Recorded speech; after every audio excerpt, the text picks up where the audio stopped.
నల్లగొండ తర్వాత ఇక్కడ సూర్యాపేటకు సంబంధించి రకరకాల కథా కమామేషు. అంటే పార్టీలు ఎట్లుంటాయి, తర్వాత ఉన్నటువంటి నాయకులు ఎట్లుంటారు, అసలు ఎవరి కోసం పనిచేస్తారు, ఇవన్నీ చెప్పడానికి తెలంగాణ రాజ్యాధికార పార్టీ ప్రధాన కార్యదర్శి ఒట్టే జానయ్య యాదవ్ గారు మనకు లైన్లో ఉన్నారు.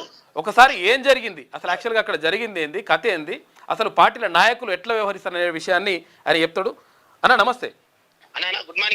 గుడ్ మార్నింగ్ అన్న. చెప్పండి అన్న, అసలు ఏం జరిగింది, పరిస్థితి ఏంది? అన్న ఏం లేదు, సూర్యాపేట మున్సిపాలిటీలో 48 వార్డులు ఉన్నాయన్న. 48 వార్డులలో దాదాపు 28-29 మంది బీసీలు గెలిచారు. ఓకే. ఒకే ఒక ఆర్య వైశ్యులు గెలిచారు. ఓకే. ఆ ఆర్య వైశ్యులు కూడా కాంగ్రెస్ పార్టీ కానీ ఇంకో పార్టీ కానీ ఎప్పుడు సంబంధం లేనటువంటి వ్యక్తి. కాంగ్రెస్ పార్టీకి సంబంధం లేని వ్యక్తి, ఇంతకుముందు గతంలో లేని వ్యక్తి. ఆయన జగదీశ్వర్ రెడ్డి బినామీ జగదీశ్వర్ రెడ్డి దగ్గర కాంట్రాక్ట్ గా పనిచేసినటువంటి వ్యక్తి. 1000 కోట్ల రూపాయల కాంట్రాక్టులు జగదీశ్వర్ రెడ్డి పనులన్నీ కాంట్రాక్ట్ చేసినటువంటి వ్యక్తి. అన్ని ఆధారాలు సూర్యాపేటలో ఉన్నాయి. ఓకే.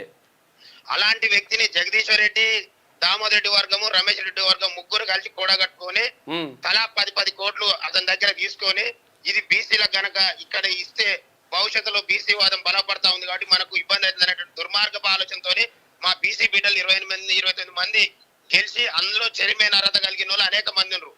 అయినప్పటికీ కూడా వాళ్ళ నోట్ల మన్ను పోసి ఇవాళ ఆ వ్యక్తిని తీసుకొని అక్కడ ఉన్నటువంటి కాంగ్రెస్ పార్టీ ఏ ఒక్క కార్యకర్త గాని, టిఆర్ఎస్ పార్టీ ఏ ఒక్క కార్యకర్త గాని ఒప్పుకున్నా కూడా నేను ఛాలెంజ్ చేస్తానా.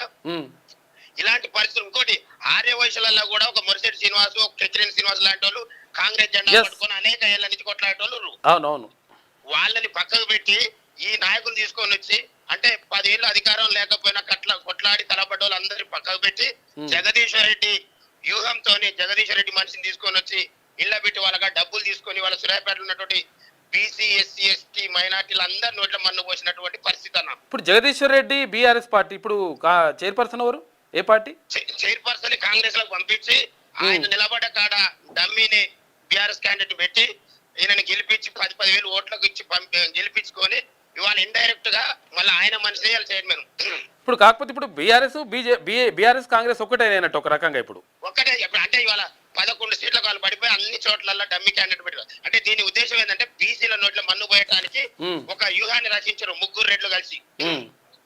అంటే కాంగ్రెస్ ఉన్నోళ్ళు తర్వాత ఇక్కడ బీఆర్ఎస్ ఉన్నోళ్ళు అందరినీ అంటే కాంగ్రెస్ పార్టీల మన టిఆర్ఎస్ పార్టీల చైర్మన్ క్యాండిడేట్ డిక్లేర్ చేయమని మాజీ చైర్మన్ ఉండు గండూరు ప్రకాష్ వాళ్ళు కూడా కొట్లాడారు. అంగిరేకల నాగార్జున గారు కొట్లాడిండు, నిమ్మల శ్రీనివాస్ కొట్లాడిండు. అంటే వీళ్ళు టిఆర్ఎస్ క్యాండిడేట్ ని చైర్మన్ అభ్యర్థిని ప్రకటిస్తే మళ్ళీ వీళ్ళు డబ్బులు ఖర్చు పెట్టుకుని ఎడ గెలుస్తారని ఈయన ప్రకటించకుండా వాళ్ళతోని కాంగ్రెస్ క్యాండిడేట్ ప్రకటింపజేసి వాళ్ళతో డబ్బులు పంపిణీ చేయించి ఒక్కడి గెలిస్తే 28 మంది గెలిచిన బీసీలని ఎస్సీ, ఎస్టీ మైనార్టీలతో కలుపుకుంటే మొత్తం వాళ్ళే ఉండి ఒక్కరిని తీసుకొని వచ్చి మున్సిపల్ చైర్మన్ చేసి ఇవాళ మేము కాంగ్రెస్ పార్టీతోనే సూర్యాపేటకు న్యాయం అనేటటువంటి దుర్మార్గ మాటలు మాట్లాడుతూ ఉన్నారన్న.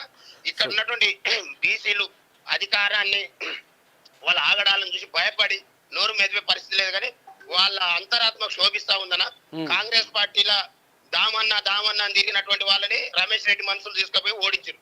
రమేష్ అన్న అని పనిచేసినటువంటి వాళ్ళని దామన్న మనుషులు తీసుకొని ఓడించడం, రమేష్ రెడ్డి మనుషుల్ని వాళ్ళు ఓటు పెట్టడం. అంటే రెండు ఈ నాయకుల దగ్గర తిరిగితే ఆ నాయకుల దగ్గర తిరిగితే ఈ నాయకుడు, ఈయన మనిషి కావద్దని ఆయన మనిషి కావద్దని ఈయన, ఇద్దరు పొత్తుల మళ్ళీ జగదీష్ రెడ్డి మనిషిని తీసుకొచ్చి సూర్యాపేట ప్రజలు కంటే ఆయన 1000 కోట్ల కాంట్రాక్ట్ చేసిన సూర్యాపేట మొత్తం ఏ వార్డుకు పోయినా ఆయన చేసిన పని. అంటే ఒక కాంట్రాక్టర్ తీసుకొని వచ్చి ఇన్నాళ్ళు కష్టపడ్డ కార్యకర్తలు అందరి నోట్ల మన్ను పోసిరన్న. దీనికి కారణం ఏంటంటే బీసీ వాదం బలపడతా ఉంది. బీసీలను చైర్మన్ చేస్తే భవిష్యత్తులో మాకు ఏం కూడా పుట్టగతులు లేకుండా పోతే దుర్మార్గం కుట్ర చేశారు. అక్కడ ఉన్నటువంటి బీసీ ప్రజలందరూ కూడా మీకు తెలియజేయండి అన్న, ఇప్పటికైనా ఆలోచన చేయమని చెప్పిన. ఒక్క కాంగ్రెస్ మీరు ఇప్పుడు అన్న గెలిచినటువంటి కాంగ్రెస్ పార్టీ కౌన్సిలర్లకు ఒక్కరికి ఫోన్ చేసి ఈయన ఎన్నడైనా పార్టీ జెండా మోసిండా, ఈయన పార్టీకి పనిచేసిండా అని అడగండి. ఓకే. పోనీ జగదీశ్వర్ రెడ్డి కాంట్రాక్ట్లు అన్ని ఈయనే చేసిండా, ఇంకోరని చేసినా కూడా అడగండి. ఎస్, వనపర్తిలో కూడా ఇదే జరిగిందన్న. వనపర్తిలో ఏమైంది, ఇప్పుడు వనపర్తిలో ఒకే ఒక్కరు అగ్రవర్ణాల వారు గెలిచిండ్రు, మిగతా వారందరూ బీసీ, ఎస్సీ, ఎస్టీ మైనార్టీలే. బీసీలే అత్యధికంగా ఉన్నారు. ఉంటే ఎట్టి పరిస్థితుల్లో ఒక బీసీని కావద్దని చెప్పేసి ఒక్కరే ఉంటే, అంటే జనరల్ మహిళ వచ్చింది అక్కడ, జనరల్ మహిళ రిజర్వేషన్ వస్తే ఆ జనరల్ మహిళ కాడ ఎట్టి పరిస్థితుల్లో బీసీలు కావద్దనే ఉద్దేశంతో జనరల్ మహిళ అనగానే కథం ఒక ఆమెను తీసుకొచ్చేసి అగ్రవర్ణ ఆమెను తీసుకొచ్చేసి పెట్టేసారు ఇప్పుడు చైర్పర్సన్. నేనేమంటున్నానంటే ఇక్కడ మనం అర్థం చేసుకో, చెప్పండి. ఇంత అన్యాయం ఏంటంటే ఇంత పెద్ద చైతన్యం నడుస్తున్నా కూడా ఇవాళ దుర్మార్గంగా అంటే కాంగ్రెస్ పార్టీ నమ్ముకొని ఉన్నటువంటి కార్యకర్తల నోట్ల పత్తి గారి నోట్ల మన్ను పోస్తా ఉంటే ఎట్లా ఈ సమాజం ఊకుంటది?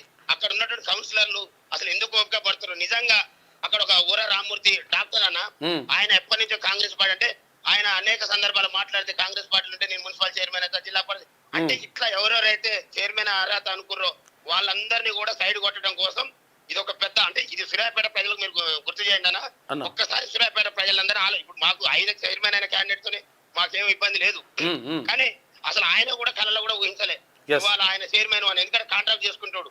వీళ్ళంతా బీసీల నోట్ల మన్ను పోయటానికి ముగ్గురు రెడ్లు కలిసి ఆడుతున్నటువంటి నాటకంలో భాగమే ఇవాళ సూర్యాపేట ముందు. అక్కడ మొరసెట్ శ్రీనివాస్ అనేట ఆయన మొదటి నుంచి కాంగ్రెస్ పార్టీ నాయకుడు, ఇవాళ కిక్రెన్ సీన్ అంటోడు ఫ్లోర్ లీడర్ గా పనిచేసిండు, కాంగ్రెస్ పార్టీలో చాలా ఏళ్ళ నుంచి పనిచేస్తుండు. వాళ్ళందరి పక్కకు పెట్టి కొత్త నాయకుని తీసుకొచ్చి అంటే మనం ప్రజలలో బీసీలలో ఇంత చైతన్యం వస్తున్నప్పుడు కూడా ఇంతటి దుర్మార్గాలకు ఒడిగడుతున్నటువంటి ఈ కాంగ్రెస్ పార్టీని బొంద పెట్టాల్సినటువంటి పరిస్థితి ఉందా లేదా సూర్యాపేట ప్రజలను అడగండి. సూర్యాపేటలో అంటే పార్టీల కోసం దావన కోసం కొట్లాడి సచ్చిన కుటుంబాలు ఉన్నాయి, రమేష్ రెడ్డి కోసం కిరోసిన్ పోసుకున్న కుటుంబాలు ఉన్నాయి. అయినా ఏం జరుగుతుంది? ఇవాళ ఏ అర్హత లేనటువంటి ఒక నాయకునికి ఏమో market committee public club chairman ఉంటాయి, కానీ మరి ఇన్నేళ్ల నుంచి పార్టీ జెండాలు మోస్తున్నటువంటి ఆ కాంగ్రెస్ పార్టీ నాయకులకు మాత్రం చైర్మన్ అవకాశం వస్తే వాళ్ళకు దక్కకుండా బయట వాళ్ళని తీసుకొచ్చి సూర్యాపేట దిగుమతి చేయడం. ఈ సంస్కృతికి అక్కడ ఉన్నటువంటి కౌన్సిలర్లే బాధ్యత వహించాలి.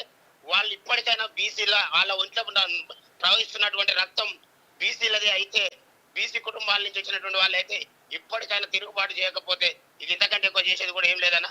నేను ఒక్కనే అంటే ఇప్పుడు అన్ని పార్టీలు ఒకటే, అక్కడ ఓన్లీ రాజ్యాధికార పార్టీ మాట్లాడడంతోనే వేనారెడ్డి మున్సిపల్ చైర్మన్ గా సైడ్ కు పోయి మళ్ళీ ఇప్పుడు కొత్త అంటే ఆయనను కాకుండా చేసినాం అనేటటువంటి ఆలోచనతో ఈయన తీసుకొని వచ్చి ముందర పెట్టినారు.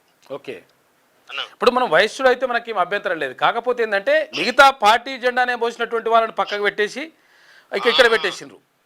నేను అనేది అది పార్టీ జెండాలు మోసినటువంటి వయసులకు కౌన్సిలర్ కూడా పోటీకి అర్హత లేకుండా చేసింది. ఎందుకంటే నీకు అక్కడ పైసలు ఉన్నాయి అంటే పార్టీ కోసం పనిచేసినప్పుడేమో వాళ్ళు ప్రాణాలు అడ్డం పెట్టి పనిచేయొచ్చు, చైర్మన్ అవకాశం వచ్చినప్పుడు మాత్రం నీకు అక్కడ పైసలు ఉన్నాయని చెప్పి పైసలు ఉన్న వాళ్ళని దిగుమతి చేసుకొని ఎందుకంటే ఆయన కాంట్రాక్ట్ లో చెప్పి సూర్యాపేటను దోపిడీ చేయొచ్చు అంతే. అది అక్కడ సూర్యాపేట జరుగుతున్నటువంటిది.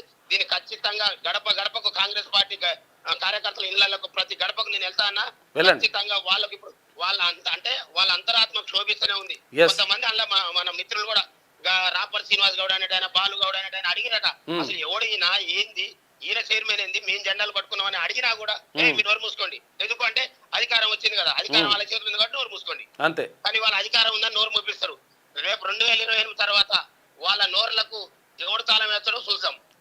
అప్పటి వరకు నేను ఈ సూర్యాపేట ప్రజల పక్షాన, బీసీ ఎస్సీ ఎస్టీ మైనార్టీల పక్షాన మన కొట్లాడ ఉంటూనే ఉంటది, మన చైతన్యాన్ని నింపుతూనే ఉంటాం.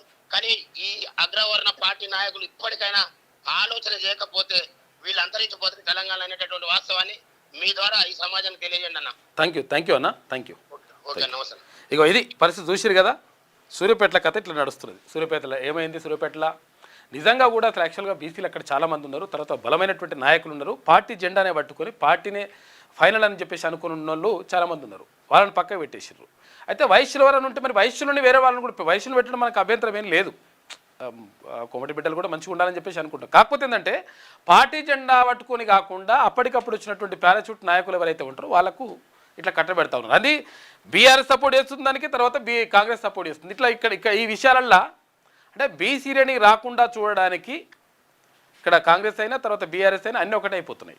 కాబట్టి ఈ విషయాన్ని మనం అర్థం చేసుకుంటే క్లియర్గా మనకు లెక్క తేలిపోతుంది. చూసారు కదా, అక్కడ వనపర్తినేమో అట్లా, ఇక్కడనేమో సూర్యాపేటలో ఇట్లా, మొత్తం రాష్ట్ర వ్యాప్తంగా ఇట్లనే జరిగినాయి.